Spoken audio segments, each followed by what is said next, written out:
आत्या किती लोक हसत होते, साधे लोक प्रेमाने हसत होते, पण नेते माझी गंमत करत होते, माझी खिल्ली उडवत होते मंचावर बसून। या बाईला म्हणते सारखं मराठी बोलता येत नाही, ही काय खासदार होईल म्हणे। मी रवीजींना विचारलं की नेते असे हसतात, मी काय करू?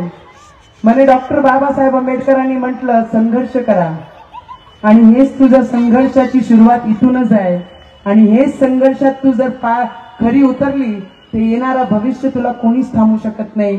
ते लोक हसत गेले, मी शिकत गेली, ते लोक हसत गेले, मी शिकत गेली, ते अजूनही हसत आहे। मी 5 वर्ष खासदारकीचे पूर्ण केले आणि दुसरी खासदारकीचे टर्मला या मैदानामध्ये उतरली आहे। तर मला असं वाटतंय महिलांनी कोणाला घाबरण्याची गरज नाही, आम्ही आपल्या पायावर निर्भर झालो पाहिजे, बाहेर निघून आपण काम केलं पाहिजे। फक्त लक्ष एवढंच दिलं पाहिजे की नवऱ्यावर आणि परिवारावर कोणी बोट दाखवला नाही पाहिजे, तिथपर्यंत आपण कोणतंही काम करू। एबीपी माझा, उघडा डोळे बघा नीट।